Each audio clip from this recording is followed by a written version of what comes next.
علیکم ورحمۃ اللہ۔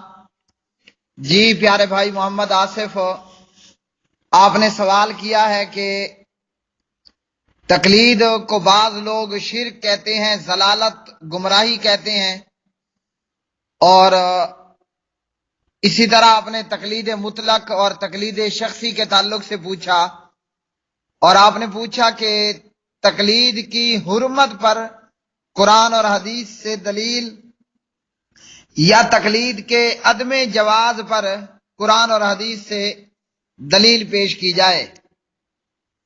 میرے پیارے بھائی، اس سوال کا مطلب یہ ہے کہ مقلدین کے پاس تقلید کے حلال ہونے کے حوالے سے نہ کوئی آیت قرآنیہ ہے، نہ تقلید کے حلال ہونے کے حوالے سے کہ تقلید کرنی چاہیے اور پھر 4 ائمہ کرام کی کرنی چاہیے، اور پھر اس میں جو ہے وہ کوئی ابو حنیفہ رحمہ اللہ کی کرے اور کوئی کسی اور کی۔ تو مقلدین کے ذمے ہے کہ وہ تقلید کے حلال ہونے پر، درست ہونے پر قرآن اور حدیث سے دلیل اور ثبوت پیش کریں۔ سوال یہ کہ اہل الحدیث تقلید کی حرمت پر یا جو ہے وہ تقلید کے عدم جواز پر دلیل پیش کرے، تو دلیل مدعی کے ذمے ہوتی ہے۔ تقلید کرنے والوں پر تقلید کے تعلق سے، حوالے سے دلیل دینا ہے کہ یہ آیت ہے قرآن مجید کی اور یہ حدیث ہے نبی علیہ الصلاۃ والسلام کی کہ جس میں تقلید کرنے کا کہا گیا۔ اب یہاں مقلدین کرتے کیا ہیں کہ اتباع اور اطاعت پر مبنی آیات، اتباع اور اطاعت پر مبنی آیات کو تقلید کے حوالے سے پیش کر دیتے ہیں، جبکہ اتباع اور چیز ہے، تقلید اور چیز ہے۔ تقلید، اتباع اور اطاعت، ان میں فرق ہے۔ اللہ کی اطاعت، اس کے رسول کی اطاعت اور اولی الامر کی اطاعت، اس میں تو کوئی دو رائے نہیں ہے کہ ان کی اطاعت کرنی ہے۔ جس طرح کہ اللہ رب العالمین نے خود قرآن پاک میں ارشاد فرمایا، اعوذ باللہ من الشیطان الرجیم، یا ایھا الذین آمنوا اطیعوا اللہ واطیعوا الرسول واولی الامر منکم، ایمان والو اللہ کی اطاعت کرو، رسول علیہ الصلاۃ والسلام کی اطاعت کرو اور اولی الامر کی اطاعت کرو۔ اولی الامر میں چاہے حکمران ہوں، علماء کرام ہوں یا ائمہ دین ہوں۔ تو اطاعت اور اتباع پر مبنی آیات کو تقلید کے تعلق سے پیش کر دیا جاتا ہے، جبکہ یہ درست نہیں۔ اولاً ذمہ داری ہے مقلدین پر جو کہ تقلید کرتے ہیں۔ قرآن مجید کی آیت، نبی علیہ الصلاۃ والسلام کی حدیث، جس میں ایمان والوں کو تقلید کا حکم دیا گیا ہو۔ ہاں، اگر ہم قرآن اور حدیث میں دیکھتے ہیں تو ہمیں معلوم ہوتا ہے کہ یہ کیا چیز ہے۔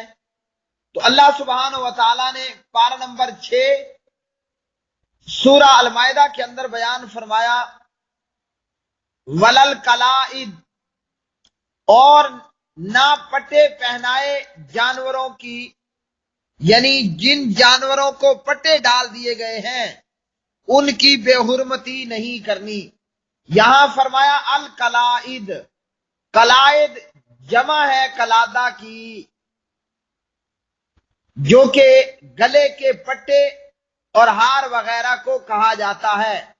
یہاں اس آیت میں حاجی یا عمرے کے موقع پر قربان کیے جانے والے ان جانوروں کو مراد لیا گیا ہے کہ جو جانور قربانی کے لیے ہیں ان کے گلوں میں پٹے وغیرہ ڈال دیے گئے ہیں، ان جانوروں کی بے حرمتی نہیں کرنی۔ تو یہ ہے قلائد اور قلادہ کے حوالے سے۔ اسی طرح جب ہم حدیث پڑھتے ہیں تو صحیح بخاری میں یہ پٹا ڈالنا جانوروں کے لیے آیا ہے۔ امام بخاری علیہ الرحمہ صحیح بخاری کتاب الحج باب تقلید الغنم، قربانی کی بکری کو قلادہ پٹا ڈالنا، ہار ڈالنا، حدیث لائے 1702 نمبر پر۔ سیدہ عائشہ رضی اللہ تعالی عنہ فرماتی ہیں کنت افتل القلائد للنبی صلی اللہ علیہ وسلم فیقلد الغنم، میں نبی علیہ السلام کی قربانیوں کے لیے ہار بنایا کرتی تھی اور آپ صلی اللہ علیہ وسلم انہیں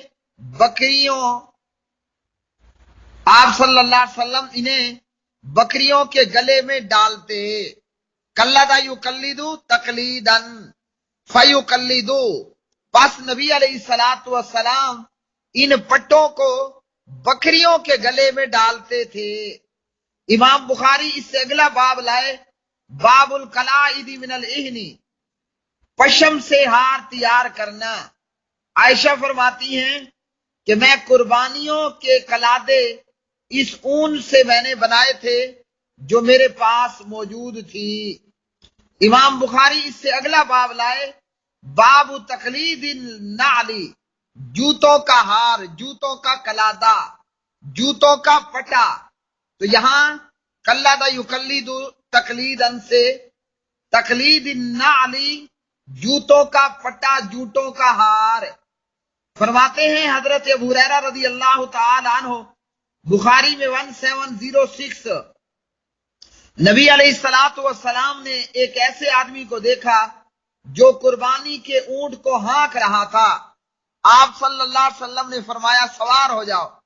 اس نے کہا کہ جناب یہ قربانی کا جانور ہے۔ آپ علیہ السلام نے فرمایا سوار ہو جاؤ۔ ابو ہریرہ کہتے ہیں کہ میں نے اس شخص کو دیکھا، وہ اونٹ پر سوار ہو کر نبی علیہ السلام کے ساتھ ساتھ چل رہا تھا۔ وَالنَّعْلُ فِي عُنُقِهَا، اور جوتوں کا پٹا، جوتوں کا ہار اس قربانی کے اونٹ کے گلے میں تھا۔ تو یہاں کیا معلوم ہوا ہمیں؟ قلادہ، قلائد، پٹا ڈالنا، ہار ڈالنا، یہ جانوروں کے گلے میں ڈالا جا رہا ہے، جو جانور قربانی کے جانور ہیں۔ قرآن اور حدیث میں ہمیں کہیں نہیں ملا کہ کہیں اللہ نے فرمایا ہو کہ ایمان والو تقلید کرو۔ مثال کے طور پر اللہ نے کہیں یہ یا اس سے ملتی جلتی کوئی بات ہمارے علم میں نہیں کہ اللہ نے کی، یا ایھا الذین آمنوا قلدوا فلانا، ایمان والو فلاں کی تقلید کرو۔ تو ایسی کوئی آیت قرآن مجید میں نہیں ہے۔ اگر تقلید کرنے والے ہم سے حرمت کی دلیل پوچھتے ہیں تو تقلید وہ کرتے ہیں، حرمت کی دلیل ہم دیں۔ اگر تقلید واجب ہے جیسا کہ مقلدین نے لکھا تو تقلید، قلائد، قلادہ، تقلید قرآن اور حدیث کے اندر کہاں آئی ہے؟ مومنوں کے لیے، مسلمانوں کے لیے اور انسانوں کے لیے۔ اور یہاں یہ بات بھی یاد رکھیے کہ ایک طرف اللہ کا فرمان ہو، نبی علیہ السلام کی حدیث ہو، اور اس کے مقابلے میں کسی اور کی بات، تو جو اللہ رسول کی بات کو چھوڑے گا، اللہ کے حکم کو چھوڑ کر کسی اور کی بات کو مانے گا، یا اللہ کی حلال کو حرام بنائے گا یا اللہ کی حرام کو حلال بنائے گا، تو ایسا شخص شرک کرنے والا ہوگا اور غیر اللہ کو رب بنانے والا ہوگا۔ اللہ سبحانہ و تعالیٰ فرماتے ہیں اتخذوا احبارهم ورهبانهم اربابا من دون اللہ، کہ ان لوگوں نے، یہودیوں اور عیسائیوں نے، اللہ کو چھوڑ کر اپنے علماء اور درویشوں کو اپنا رب بنا لیا۔ والمسیح ابن مریم، اور مسیح بن مریم کو بھی علیہم الصلاۃ والسلام۔ جناب عدی بن حاتم رضی اللہ تعالی عنہ فرماتے ہیں کہ جب یہ آیت نازل ہوئی تو میں نے نبی علیہ الصلوۃ والسلام سے عرض کی کہ یہودیوں اور عیسائیوں نے تو اپنے علماء کی عبادت نہیں کی، یعنی ان کو رب نہیں بنایا۔ پیارے نبی فرماتے ہیں علماء نے جس کو حلال قرار دیا انہوں نے بھی اس کو حلال قرار دیا، اور علماء نے جس چیز کو حرام قرار دیا اس کو انہوں نے بھی حرام ہی سمجھا، یہی ان کی عبادت کرنا ہے۔ ترمذی۔ تو میرے پیارے بھائی یہی حال مقلدین کا ہے۔ نبی علیہ الصلوۃ والسلام نے فرمایا حلالہ کرنے والے پر بھی لعنت اور حلالہ کروانے والے پر بھی لعنت ہے۔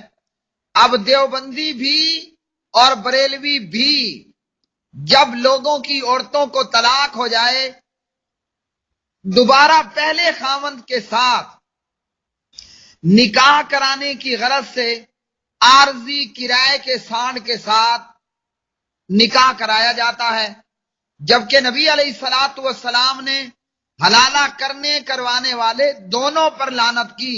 ابو داود۔ اب حلالہ کرنا کیا ہے؟ حرام ہے، اور دیوبندیوں اور بریلویوں کے علماء نے اس کو حلال بتلایا۔ عوام نے بھی ان کی دیکھا دیکھی اور علماء نے بھی اپنے بڑوں کے فتاوی جات کو سامنے رکھتے ہوئے قرآن اور حدیث کو پس پشت ڈالا۔ یہی ہے اتخذوا احبارہم ورہبانہم اربابا من دون اللہ۔ تو آپ کا سوال کہ تقلید کی حرمت پر دلیل اور عدم جواز پر دلیل، تو جو تقلید کرنے والے ہیں انہی کے ذمے ہے کہ تقلید کے حلال ہونے اور جائز ہونے کا ثبوت قرآن اور حدیث سے دیں۔ باقی تقلید شرک ہے، ضلالت ہے، گمراہی ہے، حرام ہے۔ تو یہ آیت ہمارے سمجھنے کے لیے کافی ہے۔ اتخذوا احبارہم ورہبانہم اربابا من دون اللہ، اور پھر یہودیوں کا اپنے علماء اور درویشوں کی حلال کردہ کو حلال، حرام کردہ کو حرام سمجھنا، جبکہ اللہ کی شریعت میں وہ چیز بعین ہی اس کے الٹ ہوتی۔ یہی حال آج مقلدوں کا ہے۔ یہ صرف ایک مثال ہے حلالے کی، اور ایسی بیسیوں معاملات موجود ہیں۔ جو بھی علماء، درویشوں اور ائمہ وغیرہ وغیرہ کی تقلید کرے گا، بھلے وہ تقلید مطلق کرے یا تقلید شخصی کرے، کتاب و سنت کو جس نے بھی پس پشت ڈالا اس کا یہ عمل شرک پر مبنی ہوگا، غیر اللہ کو رب بنانا ہے۔ تو اس لیے پیارے بھائی ہم سے یہ پوچھنا کہ تقلید حرام ہے، ناجائز ہے، جس کے جو تقلید کرنے والا ہے اسی کے ذمے ہے کہ قرآن اور حدیث سے تقلید کا حلال ہونا ثابت کرے۔ ہم نے تو جو قرآن پڑھا سورہ المائدہ پارہ 6 آیت 2، صحیح بخاری کتاب الحج، تو یہ یہاں تو جانوروں کے لیے قلادہ، قلائد، تقلید یہ ثابت ہو رہی ہیں، انسانوں کے لیے اور اشرف المخلوقات کے لیے یہ چیز نہیں ہے۔ کتاب و سنت میں جہاں بھی ہے اطیعوا اللہ و اطیعوا الرسول ہے، وَأُولِي الْأَمْرِ مِنْکُمْ ہے۔ اور اگر ہماری نظروں سے وہ آیت نہیں گزری، وہ حدیث نہیں آئی جس میں انسانوں کو قلادہ تقلید کرنے، قلائد کے تعلق سے حکم دیا گیا ہو کہ آپ اپنے گھروں میں پٹے ڈال لو اپنے اماموں کے، اگر کوئی ایسی آیت ہے، حدیث ہے، تو مقلدین ہمیں دکھائیں اور تقلید ہم سے بھی کروا لیں۔ اس کے علاوہ ایک تو تقلید کا حکم قرآن اور حدیث سے، ایک ساتھ میں یہ کہ مسائل میں تقلید کرنی ہے اور عقائد میں نہیں کرنی، یا یہ کہ مسائل میں امام ابو حنیفہ رحمہ اللہ کی تقلید اور عقائد کے اندر ابو منصور ماتریدی سمرقندی وغیرہ کی تقلید۔ تو تقلید کرنے والوں پر ضروری ہے قرآن اور حدیث سے تقلید کرنے کا ثبوت دکھائیں، اور وہ بھی مسائل میں کسی اور کی، عقائد میں کسی اور کی، یا مسائل میں کرنا اور عقائد میں نہ کرنا۔